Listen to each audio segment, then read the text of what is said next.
Guys, we've got the brand new Traxxas Pro Sand car on the bench, and it's upgrade time. We've got every possible upgrade I could think of for this car. Is all this stuff gonna fit? I have no idea. Let's find out. The first thing I wanna try are these non-beadlock version MX-57 Trencher tires from Proline. These are my favorite tires for the XRT, and as you can see, they are way bigger than the tires that come stock on the Funco. They're also quite a bit heavier, and I'm definitely curious to see how it's gonna handle with them. Before we do that though, I wanna take these antennae off the body. After only a few packs, this antenna is already starting to look kind of floppy, and these wires are getting a little bit abraded. I don't think these are gonna last very long with hardcore bashing, and I really don't wanna break them.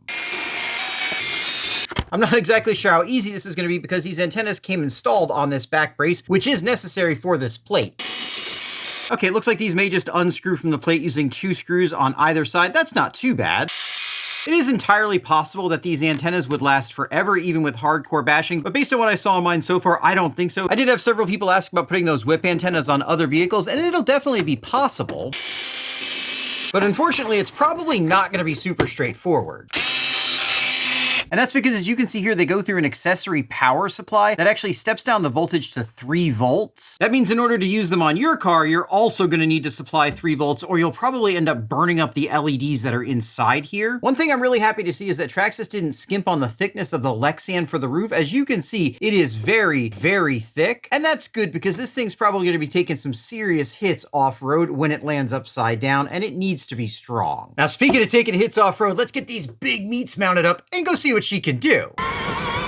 Well, she definitely feels heavier. These bigger tires are gonna cause a lot more rotational mass and quite a bit more stress on the drivetrain, and you could actually really feel it. It definitely feels more stable, but I'm not sure it's actually better. Over this grassy terrain, this mixed grass and dirt, it definitely feels really good, but the reality is it felt really good with the stock paddle tires on it, and to be honest with you, I think the stock paddles might actually be better. Don't get me wrong, this thing looks absolutely mean ripping around with these big trencher tires, but they just don't necessarily feel super appropriate for the car.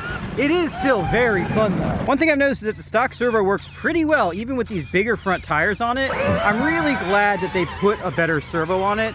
And it actually feels a bit better with these trenchers in the deep sand. And in the grass, it does seem to like to turn a little bit sharper than it did with those stock tires. And I'm not surprised. I think the trenchers are getting more bite in the front. We're definitely still able to kick up some serious rooster tails, and these tires balloon quite a bit more than the belted tires did, of course, meaning this thing would probably go quite a bit faster too, although we're also putting more stress on everything. Overall, definitely a fun experiment, but I'm not sure these are the right tires for this particular truck. So that didn't work quite as well as I thought it was going to. The rear seemed pretty good, but the fronts were just heavy and slow, and it kind of took some of the nimbleness out of the car. Don't worry though, we still got some other tires to try. One thing I did notice is that the front track of the car is much wider than the rear track of the car. I might have a solution for that too, but for now, let's take a look at upgrading things in the powertrain.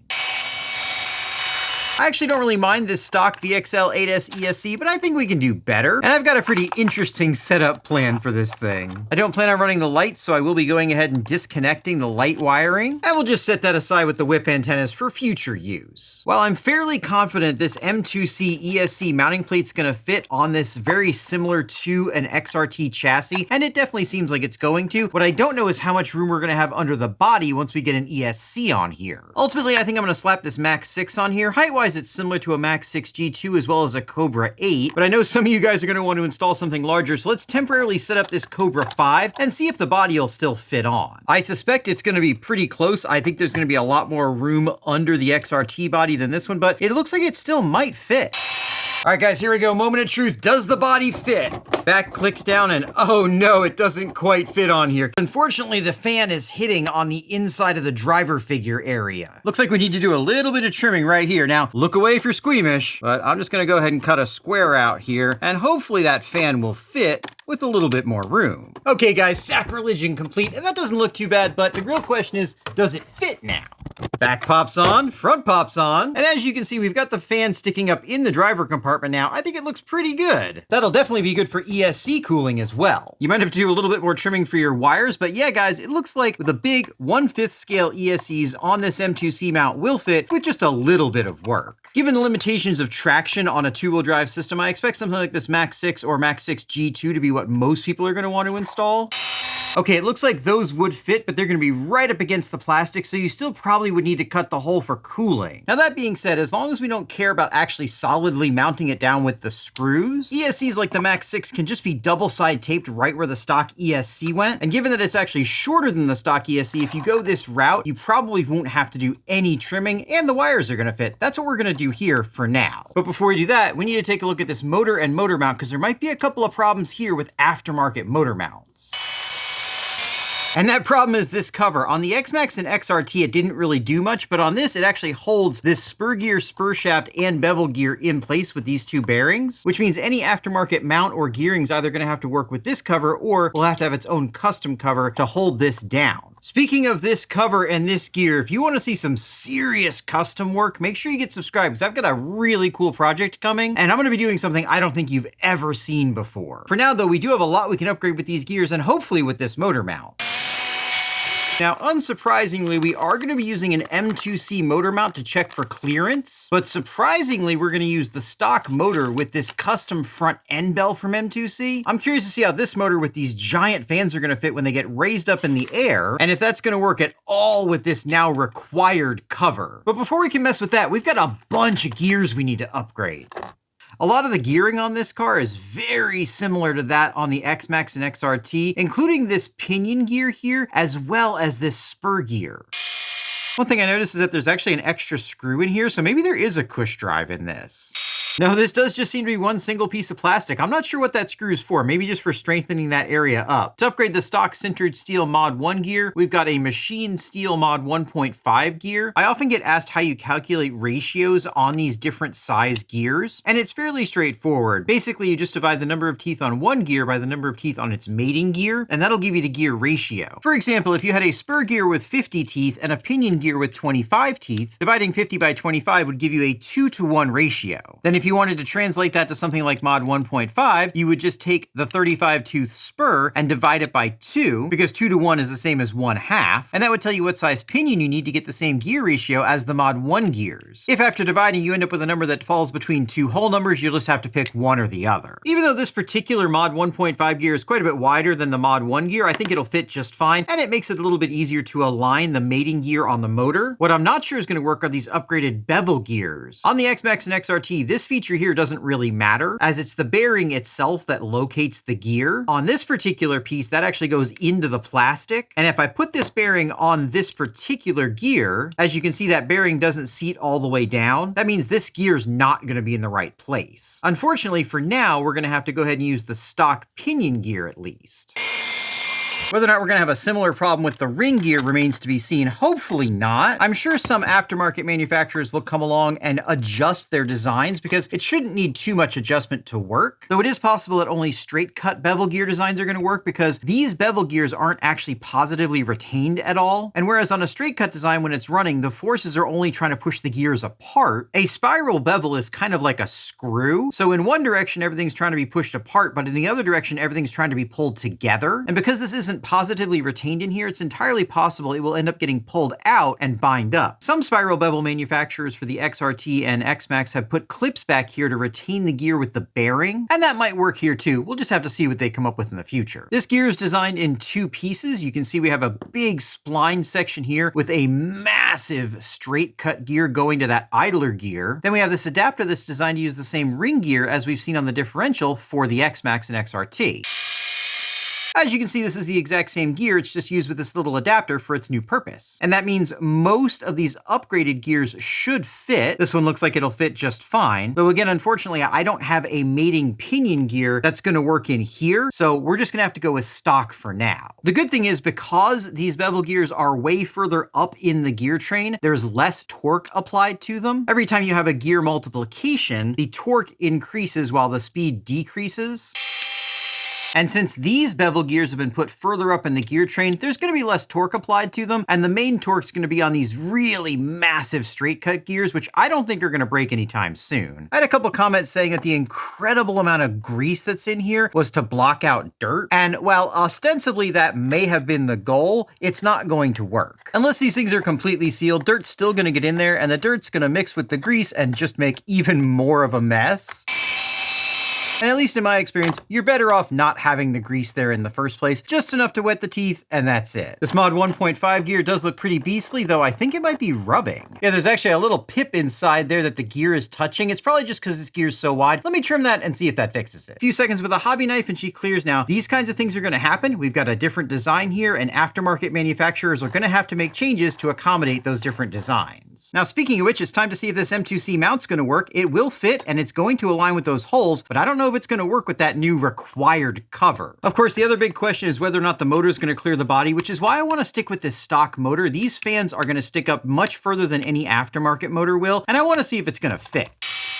In order to do that, of course, we need to pull off this proprietary motor mount and the proprietary end bell. This stock plastic end bell works fairly well, and I really don't have a lot of problems with Traxxas motors, though the bearings on them usually aren't the best. Pulling this particular end bell off gets us a nice peek inside the motor. We've got some fairly fine windings in here, and you can see the rotor shaft is balanced. The bearing is a sealed unit that we're going to go ahead and transfer over to our new end bell, and then the new end bell goes on with the lettering facing up. This does have the holes for the old motor mount, so you can still use it with that, but it has new holes, which makes this work with any motor mount. We are going to use just a little bit of thread locker on these screws because now we're going into aluminum. And now, definitely without forgetting to put the heatsink back on the first time, we can go ahead and install the M2C motor mount on the stock Traxxas motor, which is something you really can't do without this adapter end bell. A lot of you are going to want to put bigger motors on here, and that's cool, but I think even with stock power, this thing has a lot of jam. Being only two-wheel drive, you're kind of already traction limited, so a lot of extra power probably isn't going to get you a lot of extra speed. Well, guys, unfortunately, it looks like this isn't going to fit either. This corner of the motor mount runs into the new front bearing area for the spur shaft, and it fouls even worse when you put the spur shaft cover on. Removing a bunch of material from right in this area may fix the problem, but it's a little bit more than I want to get into right now. And like I said, this cover is now required because it holds this shaft in. That being said, it's close enough to check body clearance, so let's see if it's going to clear that body.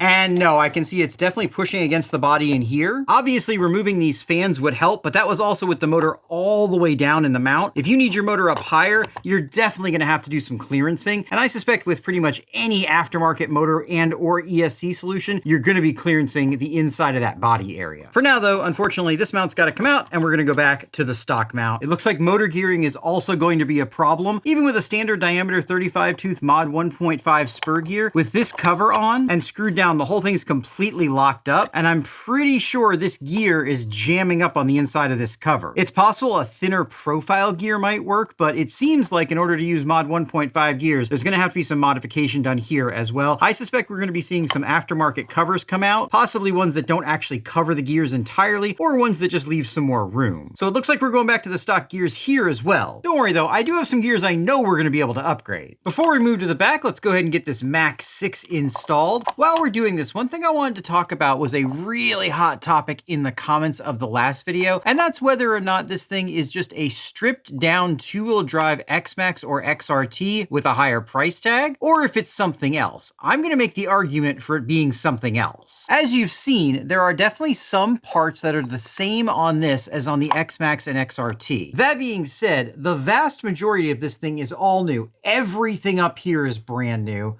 Nearly everything back here is brand new, and really the only things that are the same are right here in the middle. The other thing to keep in mind is you can't really make an ideal two-wheel drive vehicle simply by taking a four-wheel drive vehicle and taking the front drive components out of it. You can do it and it works, but the geometry isn't going to be ideal for two-wheel drive. And things like the front brakes that you get on this car make a huge difference to the two-wheel drive experience. Gonna push that down with some VHB. That should hold it in just fine. And with that there, these short wires will plug in perfectly. And now I just need to finish the wiring here. Now, obviously, this thing being more expensive than an X-Maxx and an XRT is going to rub some people the wrong way, and I totally understand that. This is not going to be for everyone.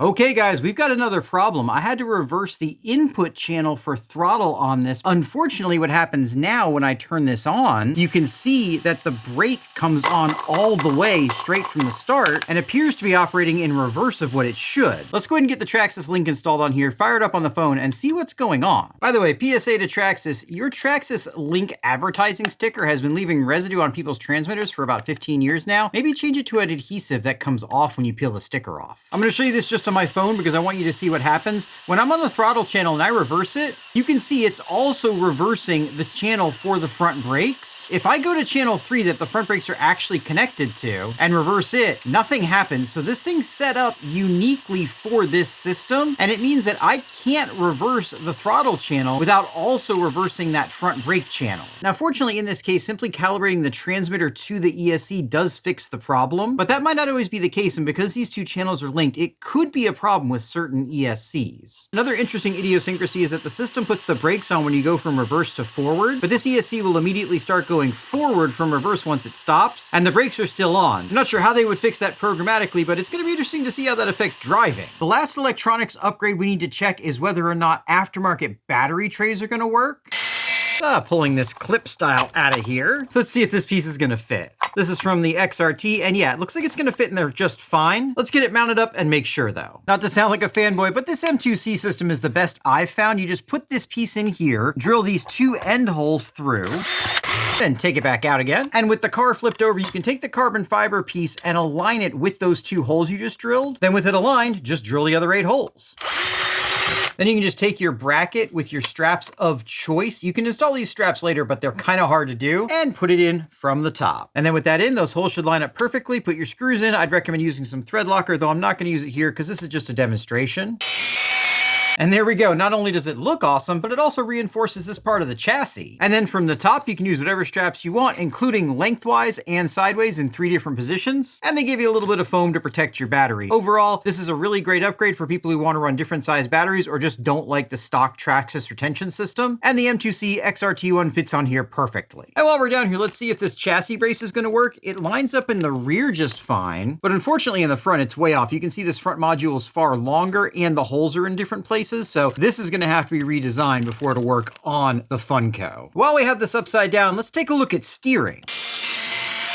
Underneath this cover, things are obviously pretty different from the XRT, but not as different as you might think. This servo mounting system is the same as on the XRT, as well as this servo horn and steering link, which means any of your aftermarket servos that are designed to fit in here should fit as well, though I'm not confident that aftermarket servo mounts are going to fit. One serious weak point of this servo mount design is even though the heads of these screws are really wide, they only catch just the very edge of the tab of the servo. This M2C brace goes on top and really strengthens things up whether you're using a stock servo or even an aftermarket setup. I don't know if it's going to fit with that center cover though. In order to test it, we do need to modify the cover by taking these two tabs off here. That's pretty straightforward. And let's check it out. And no, unfortunately, it's not quite gonna fit. I guess this servo sticks down a little bit further on this module than it does on the XRT. So that's not gonna work. Maybe a redesigned version will work though. Maybe something skeletal that goes around the outside. Even though the front of this car is completely unique, one thing I am confident that's gonna fit is a steering upgrade. With all that disconnected, this comes off the front, and we've got the steering system right here.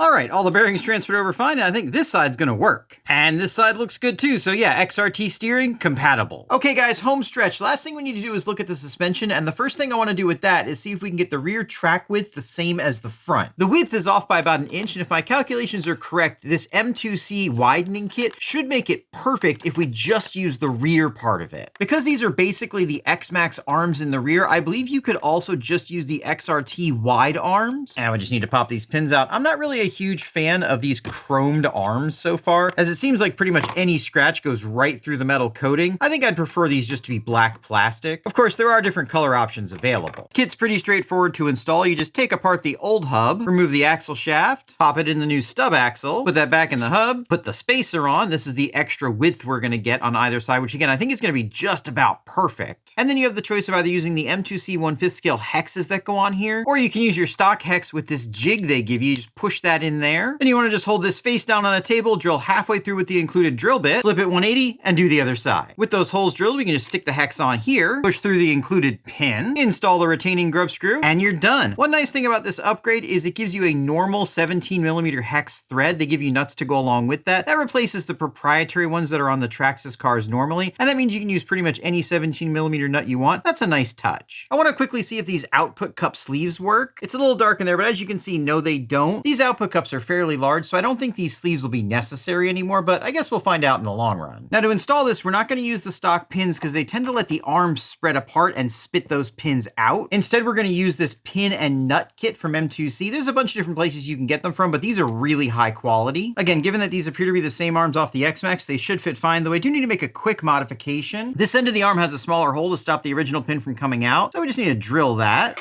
and on the bottom. And now in theory, we should be able to just push these right on through.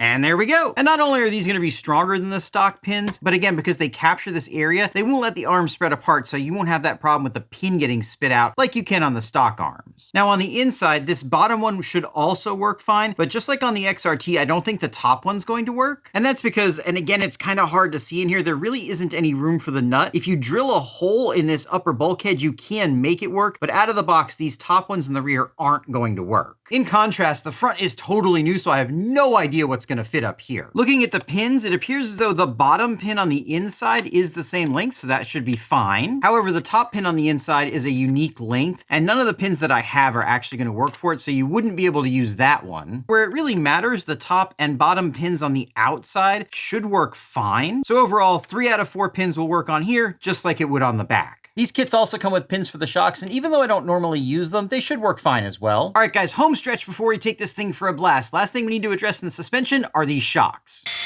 These are essentially the shocks out of the Max and Max Slash, although they are a custom length in the front and rear. And whereas this thing jumped reasonably okay, I wasn't super thrilled with its landing performance. Because these are Max and Max Slash shocks, we do have some options for upgrades. M2C does make emulsion style shock caps for these. I don't have those, but what I do have are their zero rebound shock pistons. Because these are the same shocks as on the Max, I'm hoping those shock pistons will just swap right in. This is a little bit messy, but you can do it without taking the shock apart. All right, let's see if these fit. And yeah, it looks like they are going to physically fit. Now, I have no idea if this is going to do any good because these pistons definitely are not tuned for this vehicle, but I guess we're going to find out. There we go. Let me get this put together. I'll do the other 3. Then finally, I'll see you at the rear differential where we've got some big changes to do. One thing I'm really curious about is how easy or difficult it is to get to that rear differential with this giant fake engine in the way. I'm hoping if we just take off 2 screws in the top and then these 4 screws from the bottom, this will all come off as a unit, but no, unfortunately, there are 2 more screws in here I forgot about, and this bracket actually blocks access to them, so we're gonna have to take the bracket off, then the engine off, then we'll have access to the rear diff. This fake engine is cool, but for the 12 extra screws it adds to get to this rear differential, I'm not sure it's worth it. Fortunately, I think we can just bend this rear skid out of the way to get to these bottom screws, so at least we don't have to take that off. Even though externally, this differential looks very different from the XRT and X-Maxx, on the inside, it's the exact same differential we've known and loved for many years. Of course, this one's filled with grease, which is completely inexplicable on this vehicle. We're gonna go ahead and fix that as we upgrade. And rather than deal with this disgusting mess of more black grease, we'll just leave that for future due RC. And we're just gonna go with a used plastic housing that I have on hand, along with these no-name CNC machined internal gears. And we're gonna fluid fill this. Then hopefully we're gonna top it off with a nice aluminum hot racing differential cover. I will just pop this fancy side gear in here. I've never actually tried these gears before, so I don't know how they're going to work. Though everything should work with this Funco external gear because, again, this stuff's all the same. By the way, guys, I cannot describe to you how tired I am of this black grease. I think I've used a full roll of paper towels between last video and this video, and I'm not done yet. And because grease is relatively thin, we're just going to throw some 80K in there. I wish I had something a little bit thinner, but this should work fine. And now we just drop in the rest of the gears and then slap it back together.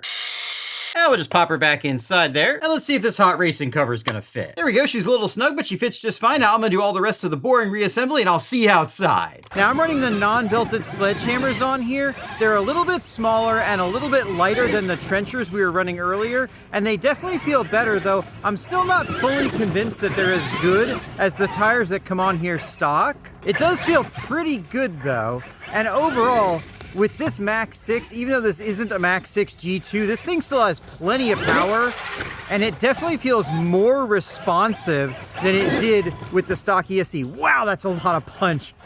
This thing's got some jam now. Whoa!